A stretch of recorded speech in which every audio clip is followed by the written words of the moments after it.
Morning, I am Andrew Whaley.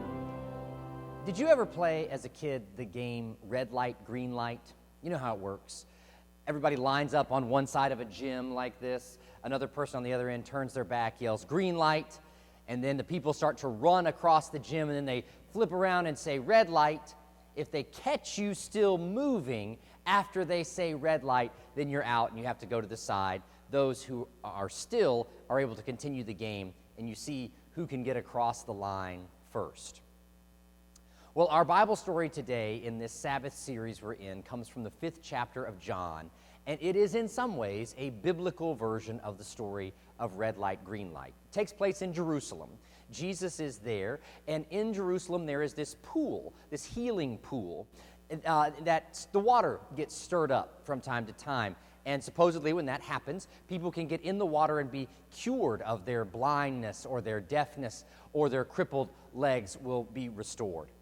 And so there are many people with these disabilities laying around the water seeking to get in when it is stirred up. And what we discover is Jesus encounters a man who's been laying by that pool, a crippled man, for 38 years. And Jesus goes up to him and asks him, "Do you want to be made well?" The sick man answered him, "Sir, I have no one to put me into the pool when the water is stirred up. And while I am making my way, someone else steps down ahead of me." 38 years of red light, green light. The water gets stirred up. Green light! Everyone takes off towards the pool, stepping over, trampling atop of this crippled man. And by the time he gets to the edge of the water, red light, no longer are the healing powers present.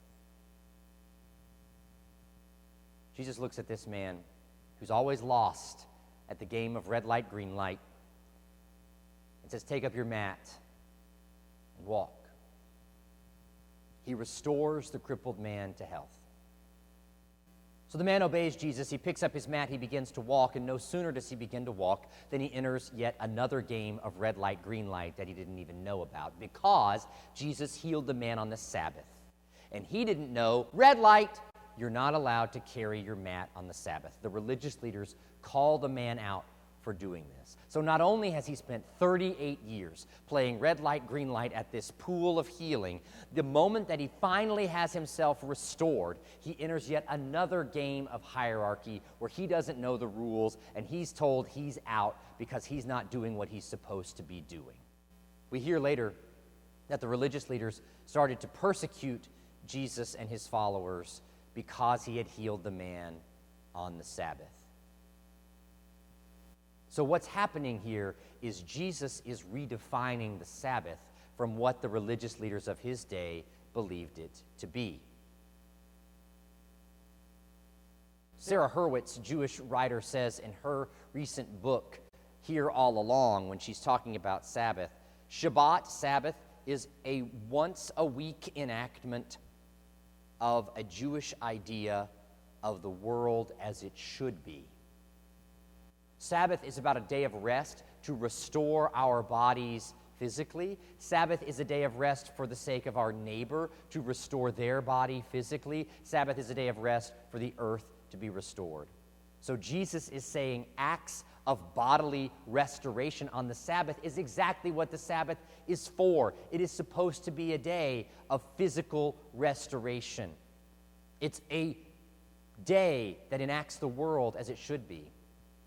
The ancient Jewish rabbis even said that Shabbat, Sabbath, was an enactment of the Messianic era. It was a sign of what the world will look like when the Messiah comes. We as Christian people say Jesus is that Messiah, and that Messiah is making the world as it should be, restoring this man back to life. So Jesus isn't disobeying the Sabbath by healing this man. Jesus is fulfilling the Sabbath by healing this man. Because Sabbath isn't just another game of red light, green light. What can or can't you do?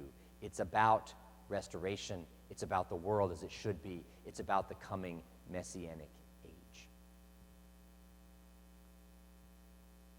So I wonder who among us needs that kind of Sabbath? Who among us has spent 38 years losing at a game of red light, green light, and being trampled on, stepped over, and ignored? Who among us needs this kind of bodily restoration from the diminished life that we feel we are living in the present? Who among us feels like every day they're carrying their mat and somebody tells them yet again, red light, you're not doing it right, you're not good enough, you don't measure up, get out? Hear the word of Jesus to this man as a word of Jesus to you today, then. Take up your mat and walk anyway. Walk even when others shout red light, because you are a child of God, a child of grace, one whose life has been made whole in Jesus Christ. You don't have to be the winner of any other game, because you can know, and already do know, who you are in Christ. You have discovered the true restoring power of Sabbath.